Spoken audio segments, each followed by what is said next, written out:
Pack ചെയ്ത ഭക്ഷ്യവസ്തുക്കളുടെ labelling നിയമങ്ങൾക്ക് മാറ്റം വരുത്തി ഭക്ഷ്യസുരക്ഷാ വകുപ്പ്. പോഷക വിവരങ്ങൾ പാക്കറ്റുകളിൽ വലിയ അക്ഷരത്തിൽ രേഖപ്പെടുത്തണം. ആരോഗ്യപാനീയം തുടങ്ങിയ അവകാശവാദങ്ങളും ഇനി ലേബലുകളിൽ അനുവദിക്കില്ല.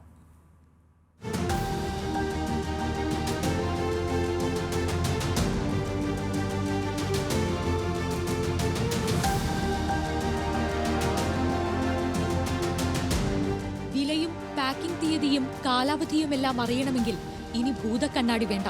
ഭക്ഷ്യവസ്തുക്കളിൽ രേഖപ്പെടുത്തേണ്ട വിവരങ്ങൾ വലിയ അക്ഷരത്തിൽ തന്നെ അച്ചടിക്കാനാണ് പുതിയ നിർദ്ദേശം. 2020 ഭക്ഷ്യസുരക്ഷാ മാനദണ്ഡങ്ങളിൽ നിർദ്ദിഷ്ട ഭേദഗതികൾ വരുത്തി ഉപ്പ്, പഞ്ചസാര, പൂരിത കൊഴുപ്പ് എന്നിവയുടെ ഉള്ളടക്കം കട്ടിയുള്ള അക്ഷരങ്ങളിൽ വലിപ്പത്തിൽ രേഖപ്പെടുത്തണം.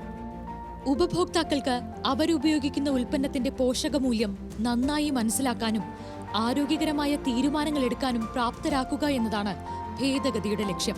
മാറ്റങ്ങളുടെ കരട് വിജ്ഞാപനം പൊതുജനങ്ങളുടെ അഭിപ്രായങ്ങൾക്കും നിർദ്ദേശങ്ങൾക്കുമായി ലഭ്യമാക്കും. സാംക്രമികേതര രോഗങ്ങളെ ചെറുക്കുന്നതിന് ഭക്ഷ്യവസ്തുക്കളിൽ വ്യക്തവും വേർതിരിച്ചറിയാവുന്നതുമായ ലേബലിംഗ് അനിവാര്യമാണ്.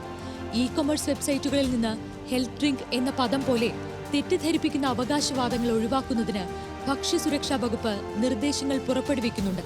എന്നാൽ 2006 ഫുഡ് സേഫ്റ്റി ആൻഡ് സ്റ്റാൻഡേർഡ്സ് ആക്ടിന് കീഴിൽ ഇത് നിർവചിച്ചിട്ടില്ല. പുനർനിർമ്മിച്ച പഴച്ചാറുകളുടെ ലേബലുകളിൽ നിന്നും പരസ്യങ്ങളിൽ നിന്നും 100% പഴങ്ങളിൽ നിന്നുണ്ടാക്കിയത് എന്ന തരത്തിലുള്ള അവകാശവാദങ്ങൾ നീക്കം ചെയ്യാനും റിഫൈൻ വീറ്റ് ഫ്ലോർ എന്ന പദം ഉപയോഗിക്കുന്നതിൽ നിന്ന് വിട്ടുനിൽക്കാനും അടുത്തിടെ ഫുഡ് ബിസിനസ് ഓപ്പറേറ്റർമാർക്ക് നിർദ്ദേശം നൽകിയിരുന്നു.